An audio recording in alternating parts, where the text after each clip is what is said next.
Now serving as the nation's top diplomat, Rubio's skepticism of a deal with Russia tracks with his career as hawkish senator. In 2020, Rubio served as co-chair of the Senate Intelligence Committee when it released a dubious report on alleged Russian meddling in the 2016 election. Expressing a long-standing bipartisan consensus, the report complained that Russia took advantage of the first-term Trump transition team and their desire to deepen ties with Russia to pursue unofficial channels through which Russia could conduct diplomacy. During the final days of Trump's first term, intelligence officials voiced a similar position. The Kremlin, on January 2021 National Intelligence Council report stated, has long deemed that a weakened United States would be less likely to pursue assertive foreign and security policies abroad and more open to geopolitical bargains with Russia. That's what the intelligence officials said at the end of Trump's first term. The message from the United States national security apparatus was clear. Any reduction in assertive, i.e. aggressive policies, namely the proxy war in Ukraine, triggered by the 2014 Maidan coup, which ultimately led to the 2022 Russian invasion, along with any attempts for a geopolitical bargain with Russia, would weaken the United States. So there's a lot of commas in that. What he's saying is the message from the U.S. national security apparatus was clear. Do not reduce, don't stop the war, don't stop any assertiveness, keep being bellicose and saber-rattling with Russia. That's what they were saying. Having long been guided by these hawkish forces in Washington, Zelensky is desperate for them to regain control. I believe, sadly, Russian narratives are prevailing in the United States, Zelensky recently complained to CBS News. So Zelensky is hoping that the war hawk neocons gain control again. This speaks to the enormous influence of Russia's information policy on America, on the United States politics, and U.S. politicians. Reviving their spat at the White House, Zelensky singled out Vice President J.D. Vance, who he said is somehow justifying Putin's actions. Zelensky also called out Trump's envoy, Steve Witkoff, for arguing that a peace deal will come down to the status of Ukrainian regions claimed by Russia. I think that Mr. Witkoff has taken the strategy of the Russian side, Zelensky said. I think it's really dangerous because consciously or unconsciously, he is disseminating Russian narratives. So, oh, well, it turns out Russia's right, so that's good. Yeah, it turns out. Shit. So that's exactly what they said to Tulsi when they asked her, hey, why did you tell the truth about Russia? Meaning, well, what they said was, hey, why did you repeat what Russia was saying about Syria? Because it was the truth. I'm sorry the truth didn't favor the good guys. Yeah. By lamenting the prevalence of Russian narratives in Washington, Zelensky, in fact, means a diplomatic settlement that addresses Russian concerns. Moscow will not get everything it wants out of Trump, but a speedier resolution is much more likely if Ukraine's main sponsor can stick to its newfound position that a conflict it has fueled since 2014 is no longer our war. So I hope so. I hope Trump can find a peace. I hope Trump can find a peace deal, and if not, I hope that in a matter of days, as Rubio said, it's over.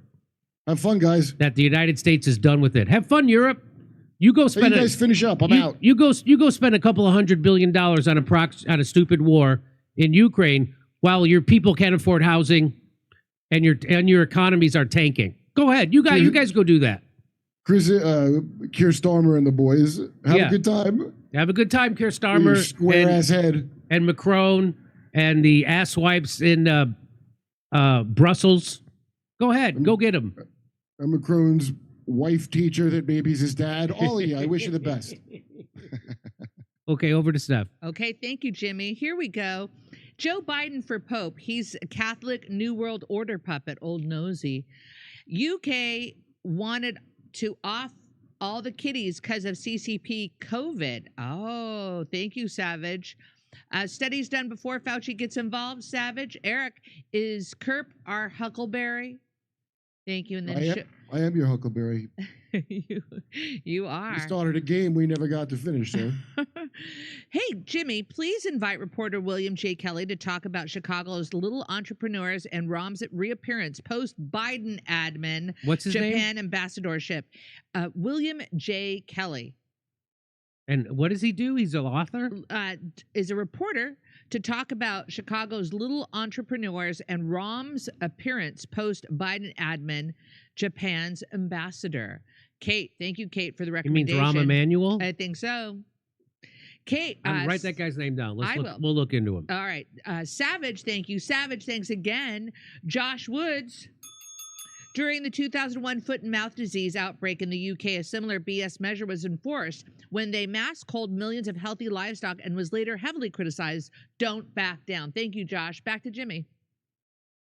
So it happened. So it's happening. ICE is now detaining U.S. citizens. They did it, right? But this is a very murky story, to say the least. So the headline is U.S. citizen in Arizona detained by immigration officials for 10 days. So what was it? There's a 19-year-old guy named Jose Hermosillo, which I love his salsa, who was visiting Tucson from Albuquerque. It says he was lost. He's a 19-year-old guy. I'm pretty sure he's married and has a kid, or at least he has a kid. He was visiting people in Tucson, got lost near the Border Patrol headquarters when an agent arrested him for illegally entering the country. He was not carrying identification. What? You're traveling to another city to visit, and you don't have ID on you? That's suspicious. I don't understand. Friend who lives near the border, so I went to take a walk near the border patrol. I went to take a walk. Sometimes I don't bring my ID to Whole Foods. I went to take a walk near the Border Patrol without my IDs. It's a very strange story, but So he is from here, or no? So he is a United States citizen.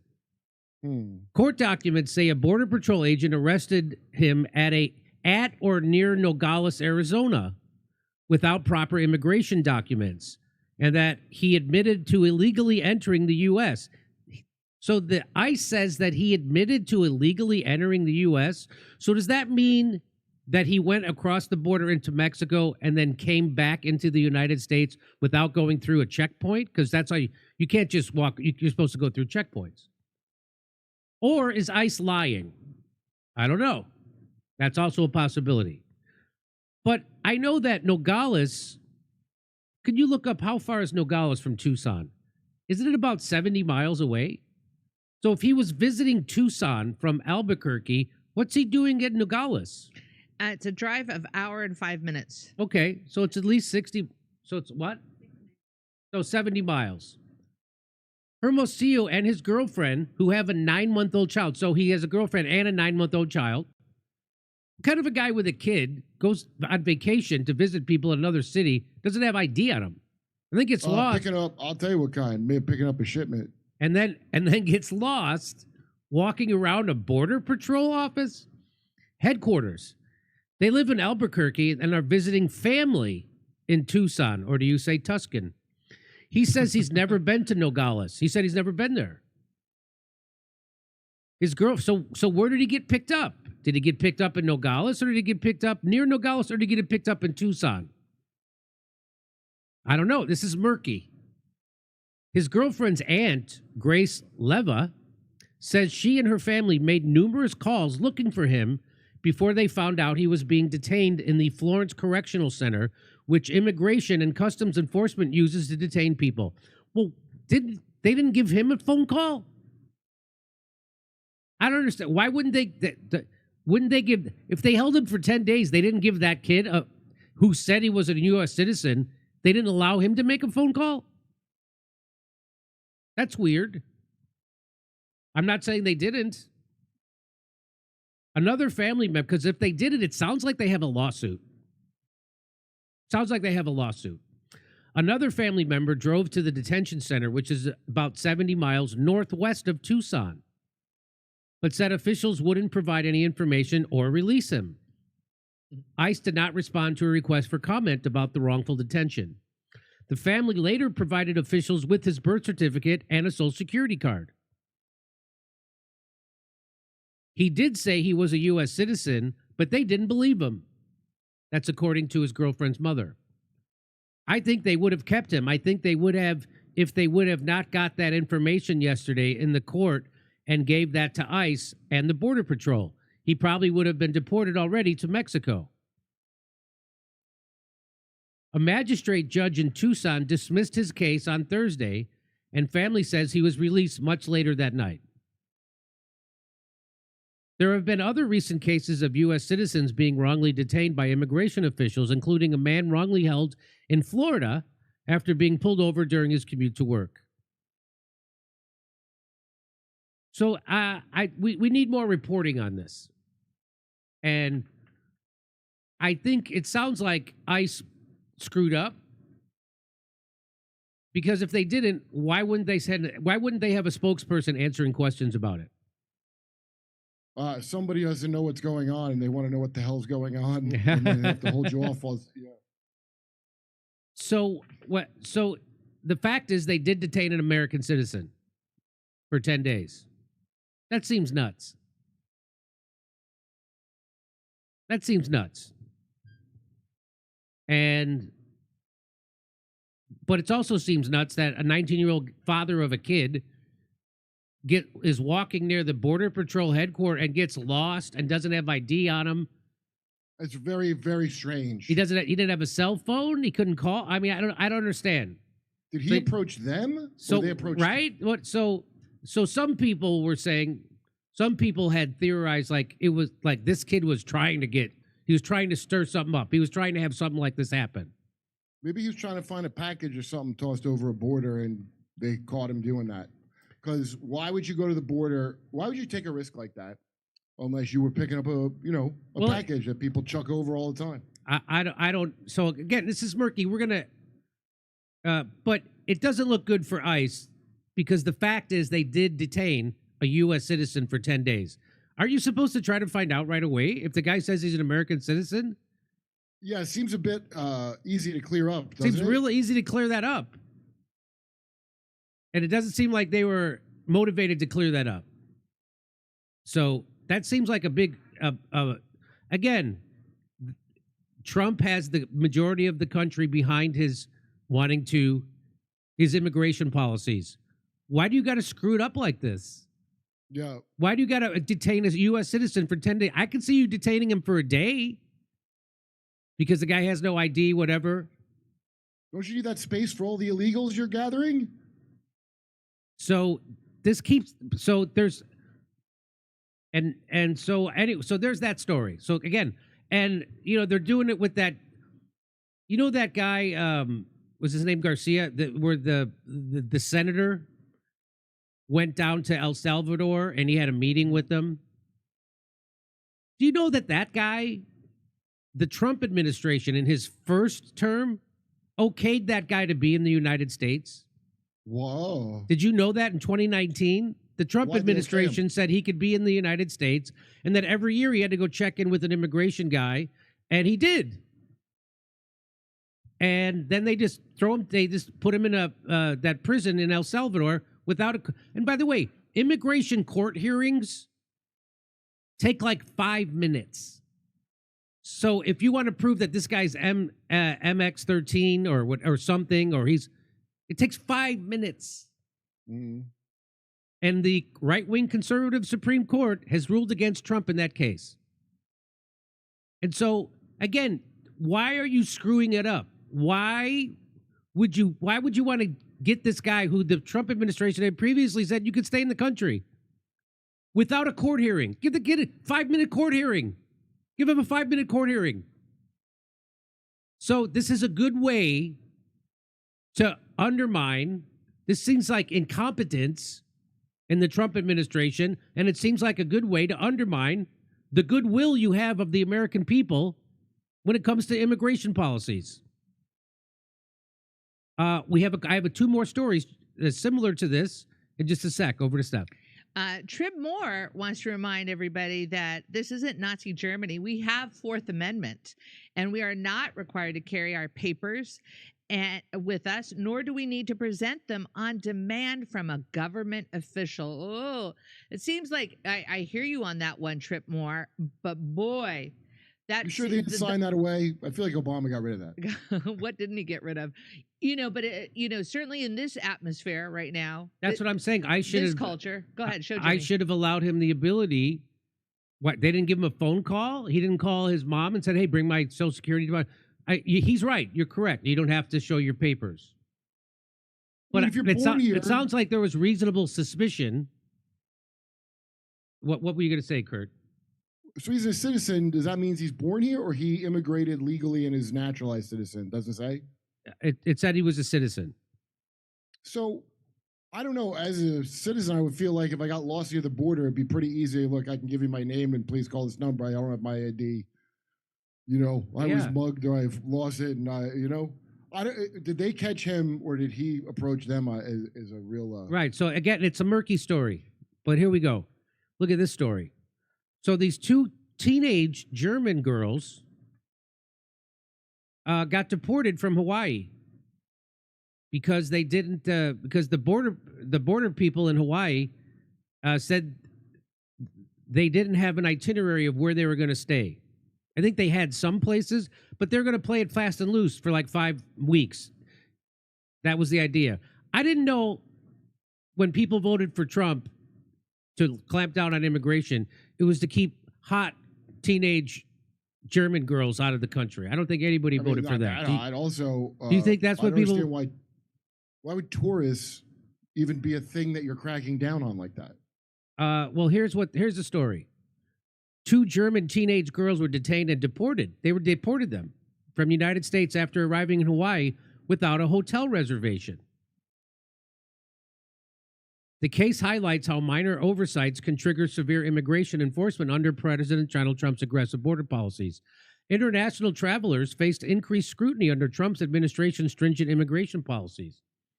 So this is bigger news outside the country than it is inside the country. And I know there's lots of Canadians who are not coming here now because my Governor Newsom, actually put a PSA as commercial trying to get Canadians to come back please come visit California. It's not, by the way, not working. This case exemplifies how minor oversights can lead to severe consequences, raising concerns about the treatment of tourists and the potential detrimental effect on international travel to the United States. Maria Lapiri and the Charlotte Pohl, both recent high school graduates from Rostock, Germany, embarked on a world tour, visiting countries like Thailand and New Zealand. Their journey took an unexpected turn when they arrived in Hawaii without pre-booked accommodations. Immigration officials suspecting potential unauthorized work intentions due to the lack of hotel reservations detained them. They arrived in Honolulu on March 18th, planning to spend 5 weeks exploring the islands before continuing to California and then Costa Rica following their graduate. So they're doing that thing. Europeans do that kind of stuff. Yeah, but did they have their own money or? Yes, they had money. Yes, they had money. The duo spent several days in a detention facility before being deported, despite holding valid travel documents and having no prior infractions. The teens hadn't booked accommodations for their full stay in Hawaii. So it seems to me like they probably had an Airbnb here and there, but they didn't know they wanted to be able to travel freely and go whenever they wanted and stay as long as they wanted. If they liked a place, like, hey, we'll stay in Maui a little longer, then we'll go. So they didn't want to because that's how Europeans travel when they fresh out of high school. So they didn't have their entire itinerary booked, and that's what the Border Patrol said raised even though both had valid travel authorizations through the Electronic System for Travel Authorization, or ESTA. So you have to get authorization to come to, so that's, okay. They found it suspicious that we hadn't fully booked our accommodations for the entire 5 weeks in Hawaii. The teens said they were questioned for several hours at Honolulu Airport before allegedly being subjected to full body scans and strip searches. They were then dressed in green prison uniforms and placed in a holding cell alongside long-term detainees, some reportedly facing serious criminal charges. The travelers said they had to sleep on thin, moldy mattresses and were cautioned by guards to avoid eating expired food. The following morning, they were told by officials that they would be deported. At the airport, they requested to be sent to Japan. It was all like a fever dream, Lapiri says. The incident is not isolated, as reports indicate a rise in detentions of European tourists under the current U.S. administration, including the recent detention of 3 German nationals by border authorities under Trump's watch. Meanwhile, Germany has issued travel advisories warning its citizens about the threat of deportation under Trump's rule. The foreign ministry said that neither approval through the U.S. ESTA system nor the U.S. visa means people will be granted entry every time. Charlotte Pohl told Astasi Zeitung, "We wanted to travel spontaneously, just like we did in Thailand and New Zealand. We were scanned with metal detectors. The whole body was scanned. We had to stand naked in front of the police officers and were looked through. Then we got green prison clothes and were put in a prison room with serious criminals." Germany's foreign ministry says on its website, neither a valid ESTA authorization nor a valid U.S. visa constitutes a right to entry into the United States. The final decision regarding entry is made by the U.S. border official. It is recommended that you bring proof of your return journey, for example, a flight booking upon entry.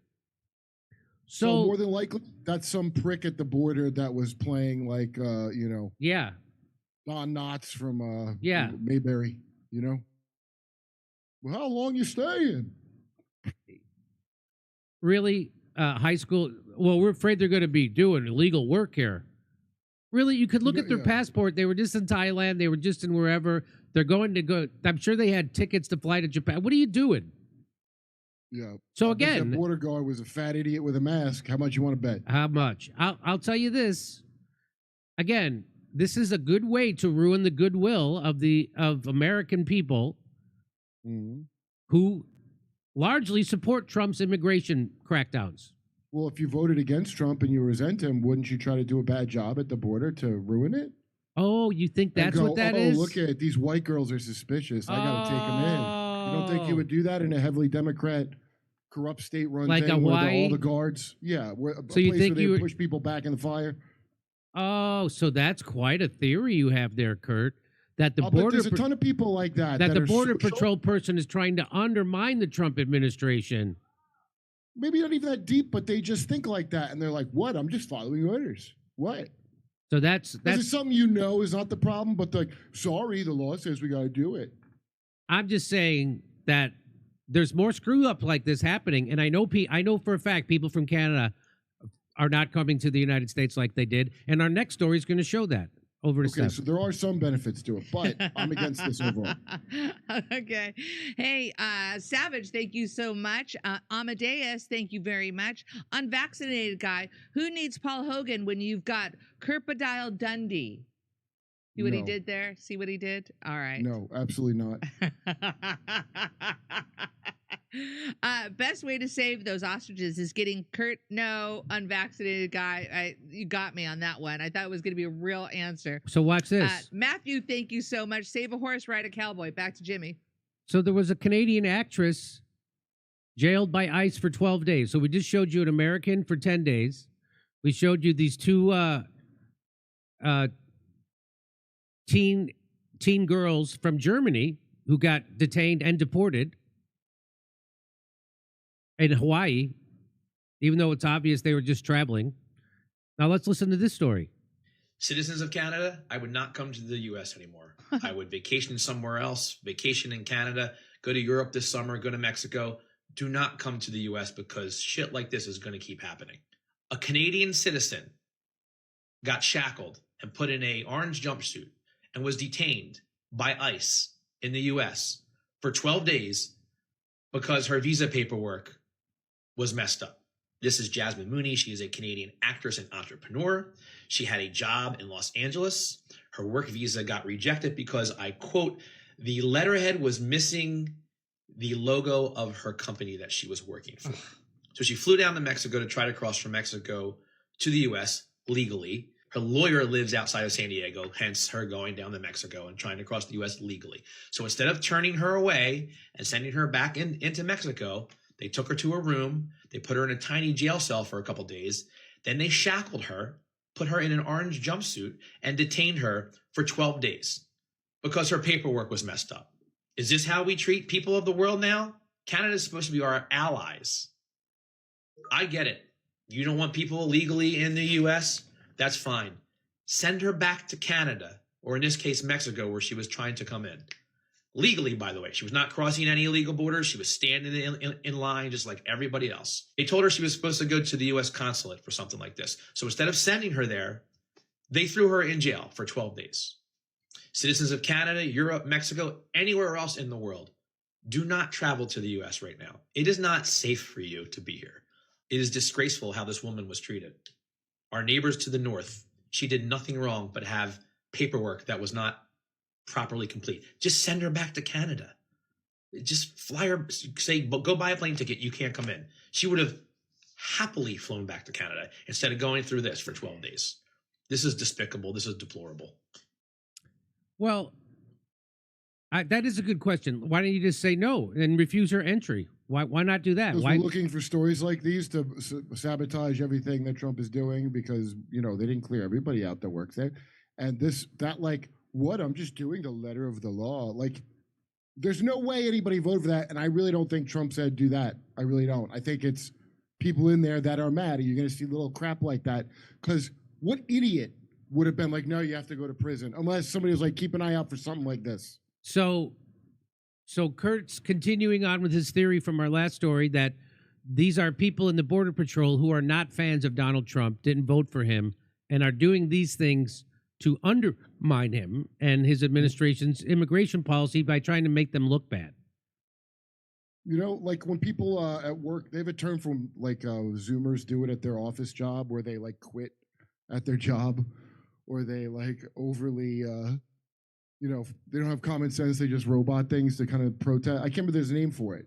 It was like an online buzz thing, but that's how it comes off to me because that doesn't really make any sense. That someone would be doing that unless they were like, "What? I have to apply to everyone." Yeah, it doesn't. It really doesn't make sense. Why wouldn't you just turn her away? But then, but doesn't that person have to have a supervisor? And doesn't somebody have to okay? It comes down from the top. What district is it? Where did she come in through? And who's running it? I want to see how many of these kind of stories come out. Because at first, the ones with you know, where they're arguing about the El Salvador guy if he's MS-13 not. I assume that was to distract from the people that they took out for Israel that were here legally. Yeah. And then all the news, all your Tim Pool says you're all talking about this one guy. We're like, I don't care about the gang member if he has a criminal record here. Go ahead and kick him out. What about those other people or these citizens? So they're like, you would think that they would be, come on, you can't screw this up and not, I don't know. It just doesn't make sense unless there's some secret thing in these stories that we don't know, where somehow they knew this woman had said something bad about Israel before. Maybe that's what it is. I wonder. Maybe she wrote an op-ed. I wonder. Okay, over to Steph. All right. Thank you very much, Jimmy. What I think Misha wanted to know, why would she go through Mexico to go to Canada? What was that? No, I missed that part. She went from Canada to Mexico to get in the U.S. Why was she went doing from that? Canada to Mexico to get into the U.S. from Mexico. Why would she do that? Why was she doing that in the first place? So that's a good question. Yeah, that's a little. See, we're smart. Yeah. Dude, that is weird as hell. I thought they made it like she was seeing her lawyer in Mexico or something. Yes, her lawyer's in San Diego, which is why she wanted to. So it sounds like she knew she didn't have the right paperwork or something. There's something. The right letterhead? Come on. Yeah. That's a little. You're right. Why did she? What? So that's a. So she went to Mexico so she could come into the United States. I mean, still, they should have just turned her away. Still, they should have just said, go back to where you can't go back to Mexico. You can't come here. I want to hear Josh Mankiewicz cover this story. Now, most people.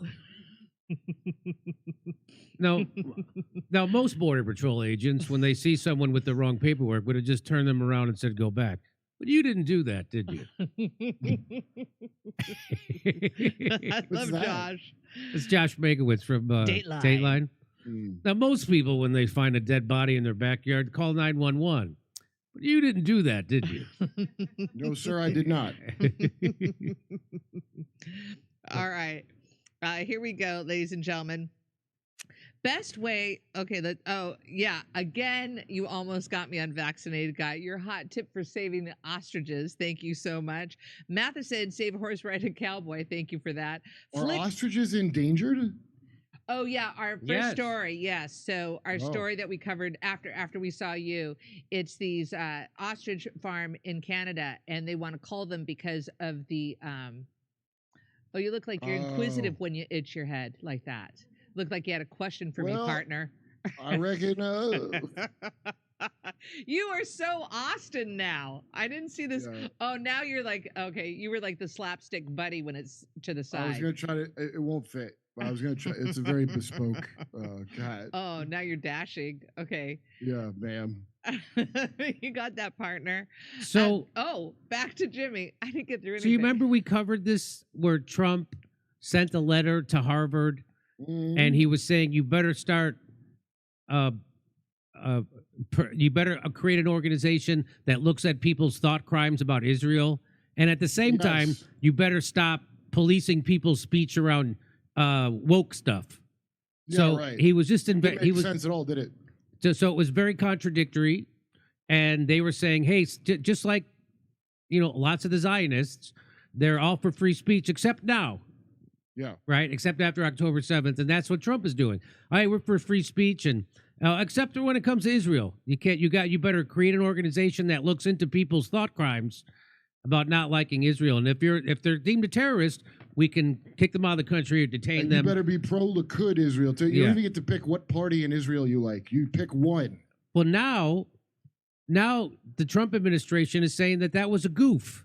What? They didn't mean It did seem like one. they didn't mean to send that letter to Harvard. I'm not kidding. Well, it was dumb as shit. Trump officials blame mistake for setting off confrontation with Harvard. And why this became a big deal is because Harvard, unlike Columbia, said no, we're not going to go along with your stuff. We're not going to police people's speech when it comes to Israel, or we're not going to do that. So they stood up. And now Trump officials are saying, "Oh no, we didn't mean that. We didn't mean that." Let me finish. Let me finish. Okay.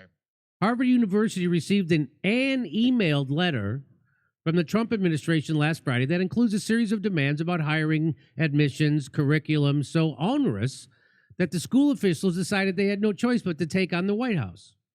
The university announced its intentions on Monday, setting off a tectonic battle between one of the country's most prestigious universities and the U.S. president. Then almost immediately came a frantic call from a Trump official. The April 11th letter from the White House's task force on anti-Semitism, this official told Harvard, should not have been sent, and it wasn't authorized. Oh, we didn't know. Wait, whoa. Can we take that email back? The letter was sent by the acting general counsel of the Department of Health and Human Services, Sean Cavini, according to 3 other people. Mr. Cavini is a member of the anti-Semitism task force. Shut up. They finally. We need a task force because all the anti-Semitism. Where's it coming from? I know. What a collection of dipshits. They finally overstepped when they demanded that the university change its name from Harvard to Harvey Weinstein. That's what I heard. Anyway. It is unclear what prompted the letter to be sent last Friday. Its content was authentic, the 3 people said, but there were differing accounts inside the administration of how it had been mishandled. Some people at the White House believed it had been sent prematurely, according to the 3 people who requested anonymity because they were not authorized to speak public. Okay. Others in the administration thought it had been meant to be circulated among the task force members rather than sent to Harvard. But its timing was consequential. The letter arrived when Harvard officials believed they could still avert a confrontation with President Trump. Over the previous 2 weeks, Harvard and the task force, they had been engaging in a dialogue. The anti-Semitism task force. Can you imagine if Trump had an anti-trans, an anti- transphobia task force? task force? No, I mean, Imagine They that. had that at the previous. Didn't they have this before? This is just a new one, and I'll bet some maniac Zionist, whoever sent that, because they're such close friends and aircraft carriers, Yeah. this country to us, never causing problems. Over the previous 2 weeks, Harvard and the task force had engaged in a dialogue, but the letter's demands were so extreme that Harvard concluded that a deal would ultimately be impossible. Don't you hate when you send a text to the wrong person? Instead, this time they sent it to the Harvard. After Yeah, was it Harvard on Signal? After Harvard publicly repudiated the demands, the Trump administration raised the pressure, freezing billions in federal funding to the school and warning that its tax-exempt status was in jeopardy. A senior White House official said the administration stood by the letter. What? Calling the university's decision to publicly rebuff the administration overblown and blaming Harvard for not continuing. So now they're blaming Harvard for saying, why are you making a big deal out of that letter? You I should don't have just understand what's happening. You should have just kept our dialogue going. That's what they're saying. It was malpractice on the side of Harvard's lawyers not to pick up the phone and call the members of the anti-Semitism task force. The fact that Trump has an anti-Semitic task force is such... Wait, let's read the next line. It's amazing. The next line is just... Who they had been talking to for weeks. Watch. Said May mailman. No, not that part. That is funny, but that's not the part. The White House senior policy strategist. Instead, Harvard went on a victimhood campaign. Are you kidding? Are you... Jimmy, what? Go. You mean you guys threatened to take away their tax-exempt status, you threatened to take away hundreds of millions or billions of dollars in federal funding, and you sent that letter telling them how they should hire people, fire people, and create a task force of their own, and they're the ones who are... I don't want to say the letter was pushy because I don't want to be deported from the country I was born in, but it was a bit pushy. Still, Ms. Mailman said there is a potential pathway to resume discussions if the university, among other measures, follows through on what Mr. Trump wants and apologizes to its students for fostering a campus where there was anti-Semitism. I don't think that's going to happen. I don't want to be on Harvard's side, but Miss Mailman, someone should send her away. Yeah. Somebody should put her in the mail. Harvard pushed back on the White House's claim that it should have checked with the administration lawyers after receiving the letter. The letter was signed by 3 federal officials, placed on an official letterhead, was sent from the email inbox of a senior federal official, and was sent on April 11th as promised. Recipients of such correspondence from the U.S. government, even when it contains sweeping demands that are astonishing in their overreach, do not question its authenticity or seriousness. For 2 weeks, Harvard's lawyers, William Burrick and Robert Hoover, listened as Trump officials, in fairly broad strokes, laid out the administration's concerns about how the school dealt with anti-Semitism and other issues. On the administration side of the dialogue were 3 lawyers, Josh Grubem, who cares what their names are? The back and forth lacked specifics on what the administration wanted Harvard to do. The Trump administration lawyers said they would send Harvard a letter last Friday that laid out more specifics. By the end of the workday on Friday, the letter had not arrived. Instead, overnight, the lawyers from Harvard received a letter sent from Mr. Cavini in an email that was far different from the one the school had expected. It listed a series of demands that would reshape students and academic life in ways Harvard could never agree to. On Monday, Harvard said publicly that it could not accede to them. Shortly thereafter, Mr. Grunbaum called one of Harvard's lawyers, according to 2 people with knowledge of the calls. At first, he said he and Mr. Wheeler had not authorized sending that letter. Whoa! He then slightly changed his story, saying the letter was supposed to be sent at some point, just not on Friday, when the dialogue between the 2 sides was still constructive. It was supposed to be after Shabbos, we said. Yeah. Harvard officials, including several who worked in government earlier in their careers, were shocked that such an important letter bearing the logos of 3 government agencies with signatures of 3 top officials at the bottom could be sent by mistake. But at that point, there was no way for Harvard to undo what had already been set in motion. Oh, okay. So some prick Israel asset sent that on purpose to make sure they could try to push their bullshit through. I'll bet you that's what it is. The university had already declared that it would rebuff the letter's demands, and despite claiming that the letter should not have been sent, the Trump administration didn't withdraw it. in response to Harvard's decision to fight, the White House announced that Mr. Trump was freezing $2.2 billion in grants. Within a day, he was threatening to revoke Harvard's tax-exempt status. Do it. Do that anyway, regardless of this. Yeah, please do that. Matt Stoller says this kind of selfish idiocy will cost the Trump administration, the Trump White House support. They admit the letter attacking Harvard was sent by mistake, but then they double down. All their supporters who believe them look like idiots. Well, not as big of idiots as people that pay for a Harvard education. Yeah.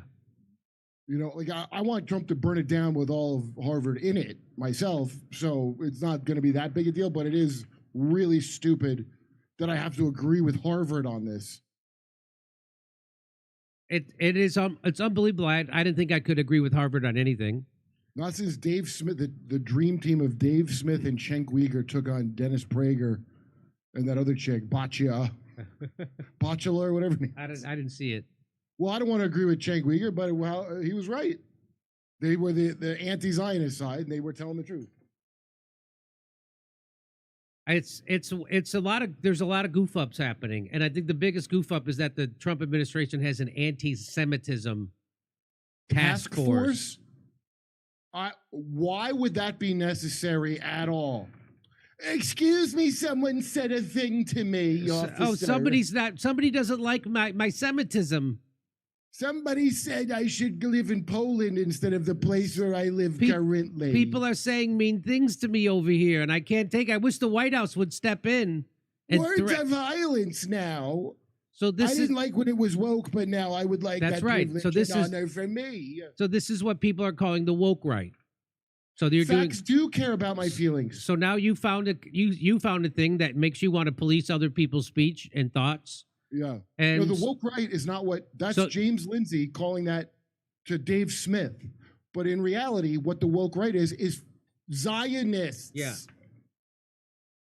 All the same sensitivities. There's a task force. We got to get to the bottom of why anyone would be maybe big. Oh, you can't figure it out? Wow. I'm pretty sure I don't understand why I can't hate stuff. So this is just more hate speech. So this is everybody who considered themselves a libertarian and right wing. They hated hate speech. You can't police my hate. I get to hate. Why can't I get to hate stuff? Why can't I hate Israel? Why don't I get to hate stuff? I don't. You know what I hate? I hate being lied to by people. That's all. Yeah. I hate liars telling me lies, and then not only that, acting like I'm obligated to believe their lies as if they are my teenage daughter. You know, like I don't care about you like that, dude. I'm not backing up your lies. You have to stand. You know, I grew up in Chicago. There's a suburb called Skokie where a lot of Holocaust survivors lived, and the Nazis would march through Skokie every year. I'm sure that offended them. But guess what? The ACLU and the Holocaust survivors in Skokie allowed it. You know why? Because they valued free speech more than they hated the Nazis. Right. So this is all bullshit. And especially someone like me, every year it would be on the local news that the Nazis are marching through Skokie, a big Jewish community filled with Holocaust survivors. And guess what? They were allowed to do it. So Trump doing this is anti-American. It's not America first. It's Israel first. And it sounds like they do what they want. And it sounds just as bad as the stuff they were railing against about policing speech around transphobia or homophobia or white supremacy. It's all that. So you just switched it to the thing you like. Who would be in that task force besides a frothing lunatic? Who would be in the anti-Semitism task force besides an absolute maniac desperate to maintain this like Judeo-Zion narrative that nobody? I'm more prejudiced towards Israel than Arabs by a lot. Someday, Kurt. They screwed up. You screwed up. Don't blame me or the Arabs. You screwed up if I'm not on your side 100%. I'm not at fault. You did it. Someday, Kurt, if the Semites work hard enough and maybe they can ascend in the culture to positions of power and influence. Hopefully sometime. But until then, we need the White House to have an anti-Semitism task force because yeah. they can't protect themselves and they don't have any positions of power. We know that. But Yeah. the Semites, I encourage them to work hard, go to school, Yeah. and maybe you'll someday ascend to positions of power in the United States. Maybe It's someday. a great point, Jimmy. It's a great point. Maybe one day. Maybe one day. We'll be able Maybe to one day take you'll- the Islamist death grip off of Hollywood. Yeah, maybe one day you'll fill the halls of the White House and Congress. Maybe one day. Maybe one day we you'll. can dream. Maybe one Maybe day. one day both parties will be at your beck and call. Maybe one day you'll No be matter what. Maybe one day you'll be overrepresented in the media. Yeah. Maybe. No, look. Maybe what if you work hard enough? Maybe. But until then, we need the White House to have an anti-Semitism Yeah. task force to protect you because you obviously don't have any positions of power to Wait, protect Jimmy, yourselves.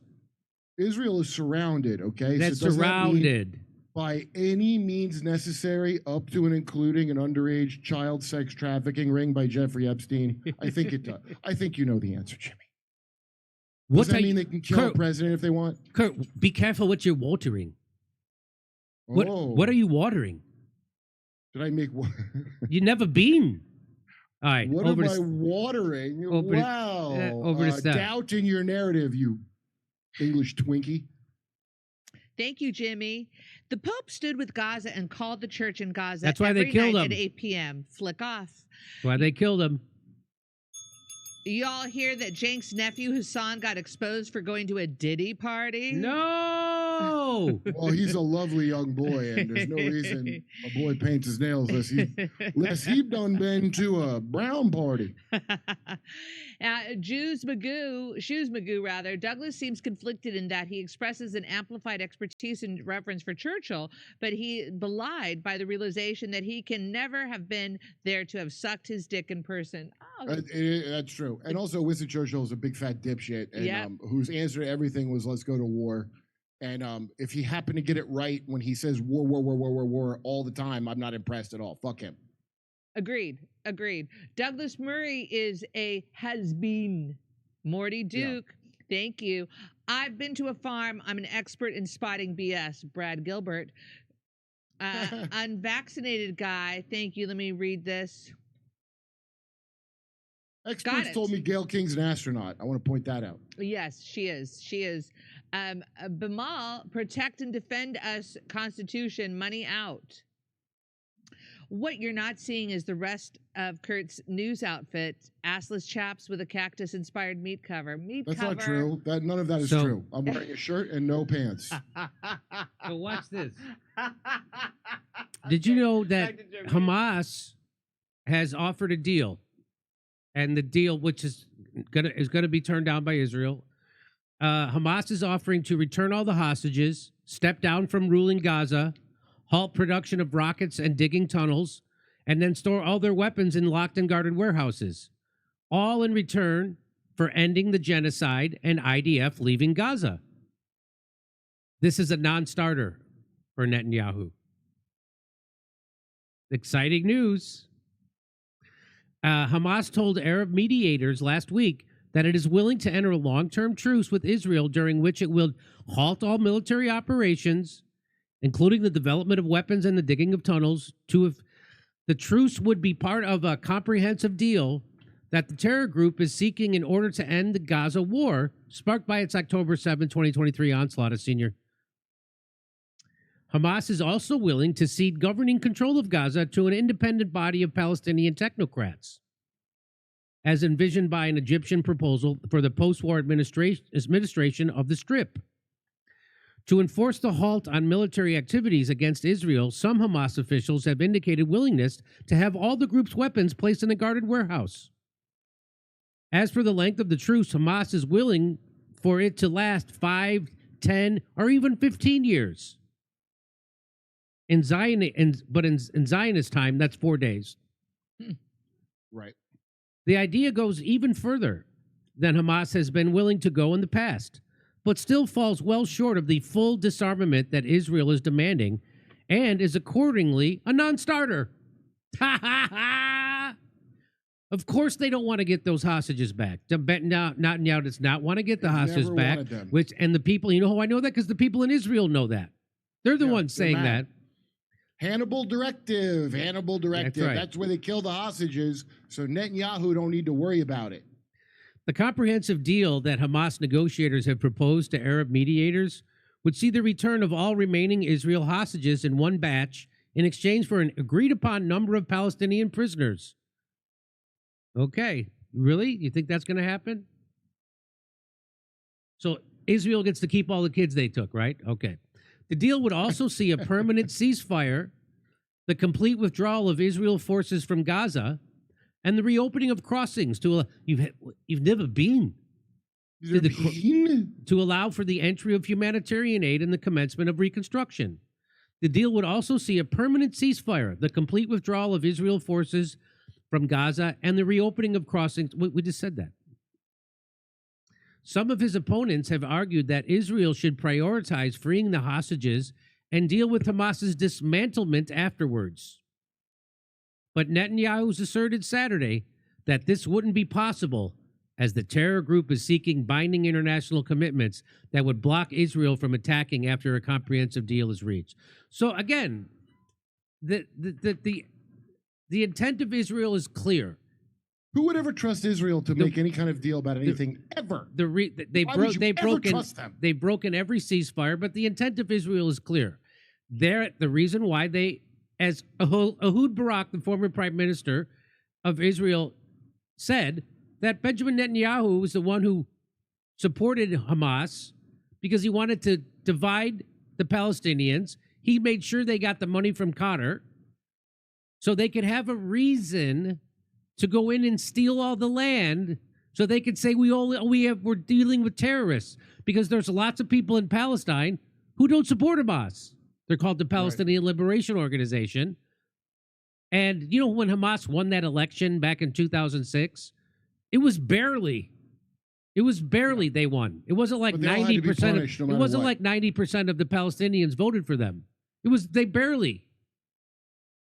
And so Netanyahu had to prop up Hamas and make him think that all the Palestinians are these maniacs, so we have to go in and crush, because they always wanted to take Gaza and the West Bank. He wanted him there, yes. They wanted Hamas there. They wanted Hamas there. Like the one people liked, of course. And they wanted Hamas to do the October 7th attack. And Pied Piper. We've showed this already.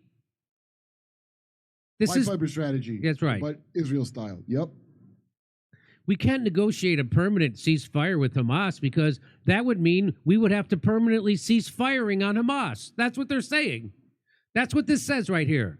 Well, can you stop paying Hamas, you assholes? Is that possible? So if we agree to a permanent ceasefire with Hamas, Netanyahu says we can't do that because then we can't keep attacking them. Right. Yeah, that's what a ceasefire is. Oh, and we can't keep taking them like Ukraine, so I say. So it's not about anything Netanyahu says it's about. It's not about getting rid of Hamas. It's about taking over Gaza and the West Bank, which is clear to anybody who watches this show. In January, Netanyahu agreed to a phased ceasefire deal with Hamas that effectively blocked Israel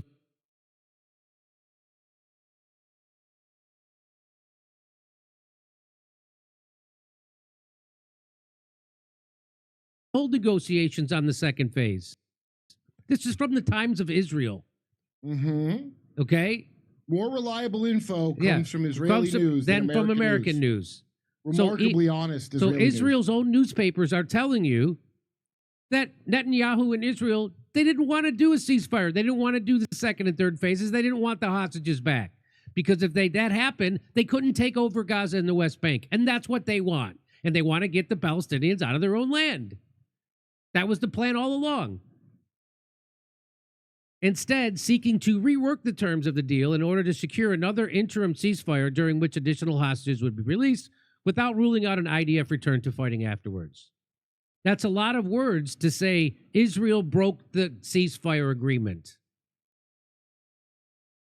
While the Trump administration has backed this effort, Hamas has rebuffed all such proposals, leading Israel to resume intensive military operations throughout Gaza on March 18th.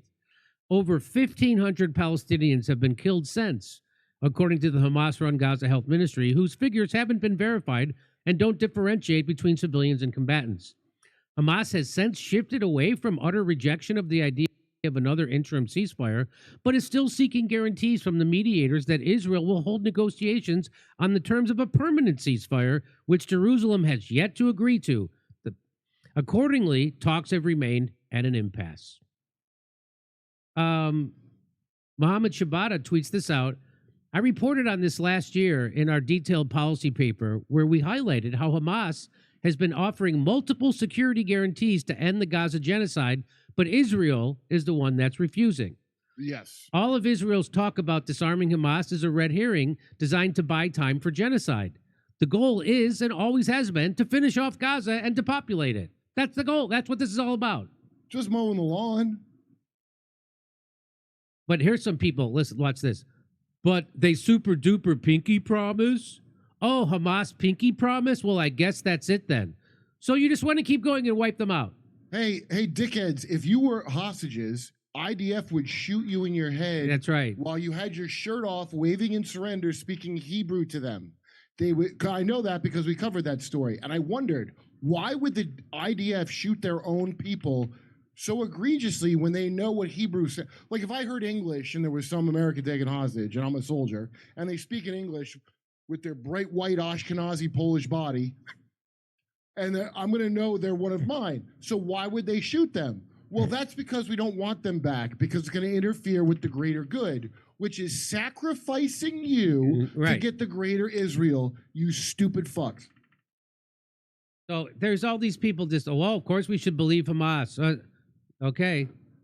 Well, I hope that you're all at least Israeli dual citizens, or else you're the biggest chump that ever lived. Why would you argue for this? Kim.com says, so you see those replies? You see all that? Mm-hmm. Kim.com says the majority of replies defending Israel online are from human robots fighting a propaganda war to defend the indefensible. Remember the NAFO bots funded by the CIA? Well, they bullied anyone who criticized the United States proxy war in Ukraine. Israel's manipulation effort is much, much bigger. Of course. Look at, that's who's putting that shit. That is. Well, this is who you're arguing with online. I'm going to argue with them online because I feel, see them chicks sitting there? I've been through a lot of Bible P word, Jimmy, so I bet I can get to them. This cowboy knows how to talk to them. All right, over to Steph. Thank you, cowboy. Expose CUFI, the largest pro-Israel organization in the United States with over 10 million members. Christians United for Israel, CUFI, FU. Bilal, thank you very much, Bilal. Much appreciated. Did I tell you when I first put the Hannibal Directive shirt online, somebody, it took me a while to realize what was happening, but somebody goes, nice shirt, did they make it in your size? And I'm like, oh, I'll bet this is a guy named Shecky who doesn't appreciate this shirt. Who's based on the comedy and you not liking the shirt. Jimmy, let's see here. The Savage. Thank you so much, Savage. Unvaccinated guy. Kurt reminds me of Jack Elam in the movie Support Your Local Sheriff, James Garner's crony.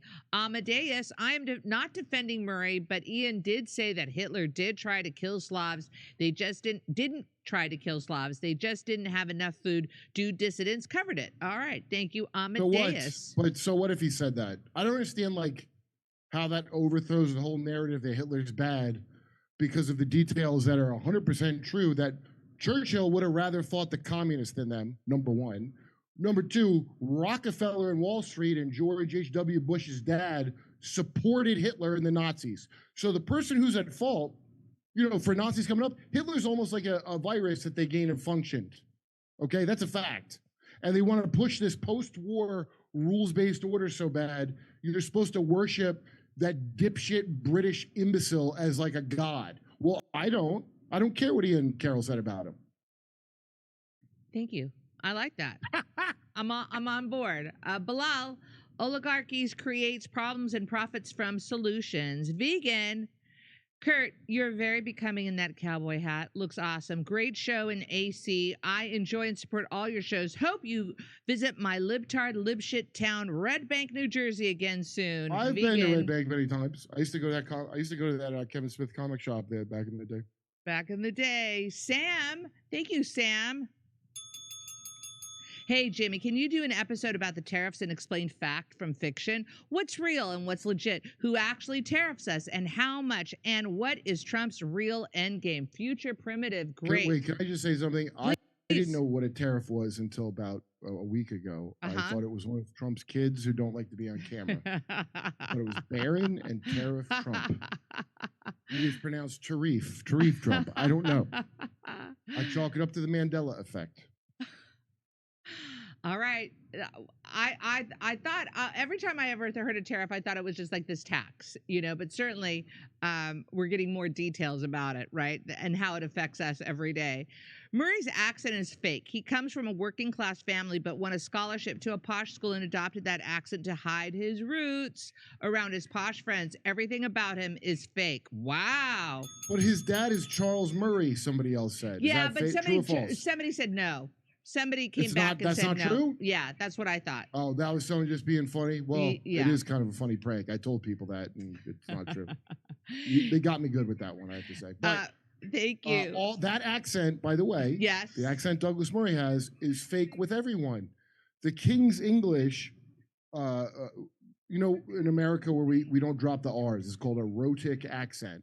That's the original English accent, okay?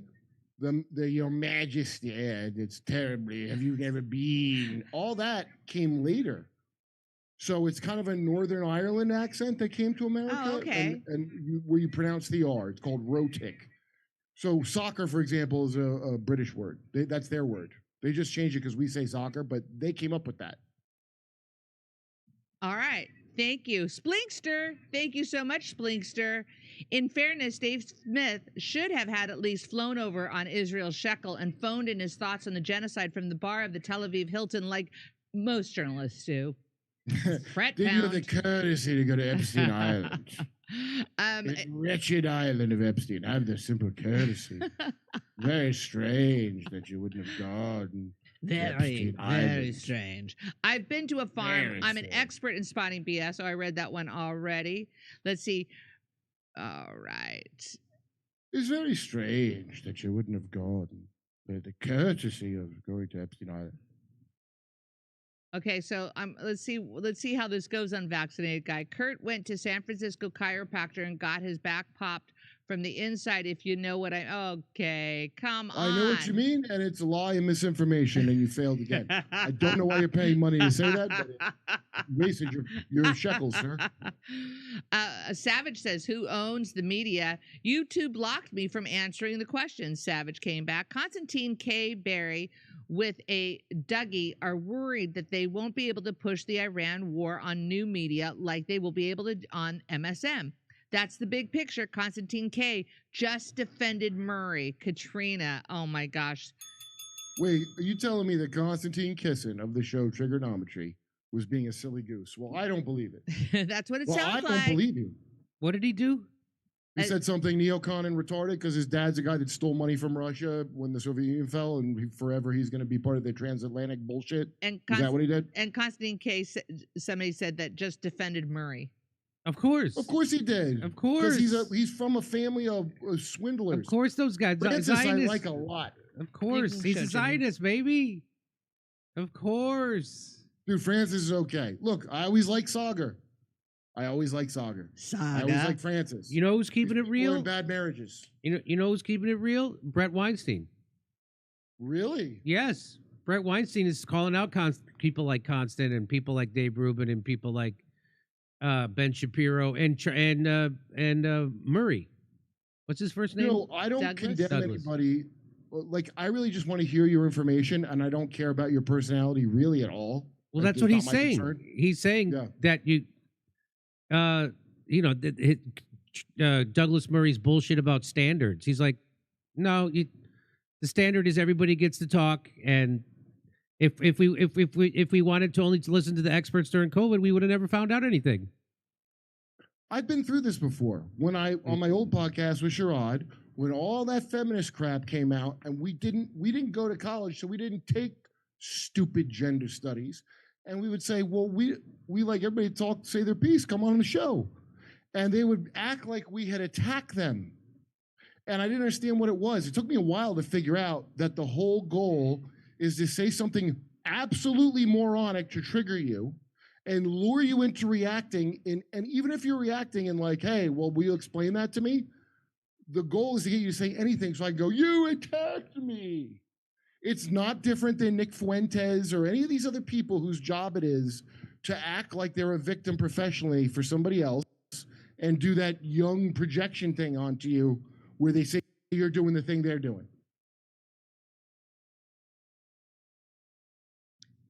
Very few people are consistent. And for all the people who smeared me over COVID, I apologize for that. I told you. I'm sorry. none of them, not one of them wanted to bring me on their show to talk about it. I'll bet they don't because it's embarrassing. And let's just move on past when I was wrong to the next thing where I think you're wrong, which will, in the long run, you won't be wrong. I'm talking about my I'm talking about my friends. I'm talking people who you know have me to do personally. that, they're People not who your know me friends. personally. Yeah, they're not good friends. They're Yeah. old comics. I mean, Rich Voss? I'm not talking about bad faith people who bad faith attack me every day of my life. I'm not going to give those people a platform. No. No, you're talking about your friends that turned out to be cattle. Yes, my friends who turn out to be cattle to compete. And I know cattle. I'm an old land man if you watch that series. You know, people I've I know known, old- done comedy with for 20 years, 25 years. That's right. And Gone to their weddings. right, gone to their weddings. Yeah. Yeah. Nope. Saw them over the holidays. Hmm. Mm-hmm. I Yeah. mean, if you've ever been in a cult, that's how that works. When you're not in the cult, everybody shuns you. That's You- right. You understand how that works? That's right.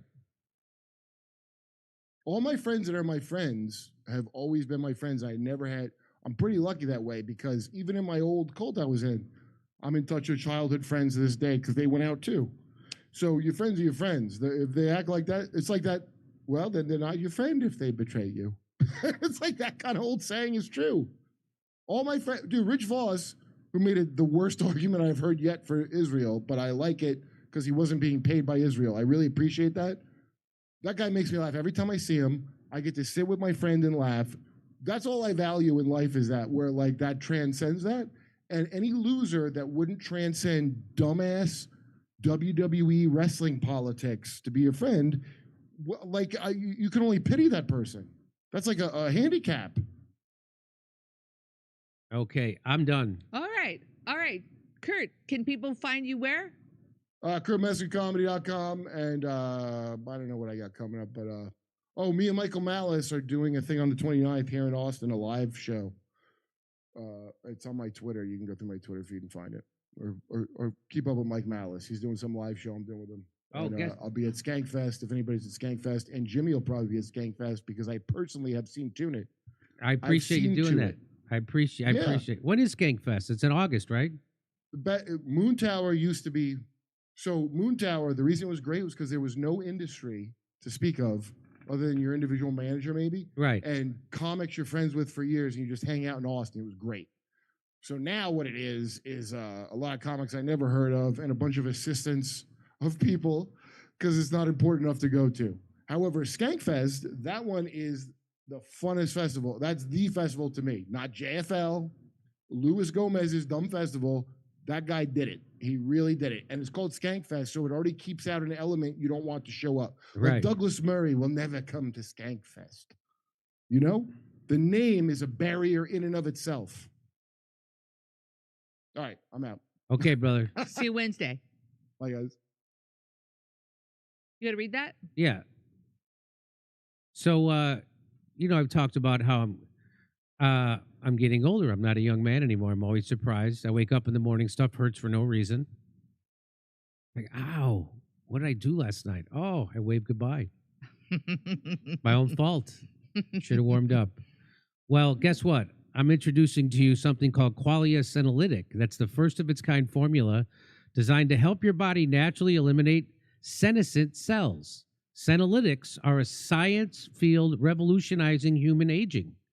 A big culprit behind the middle-aged feeling can be senescent cells, aka zombie cells, that linger in your body after their useful function, wasting your energy and resources.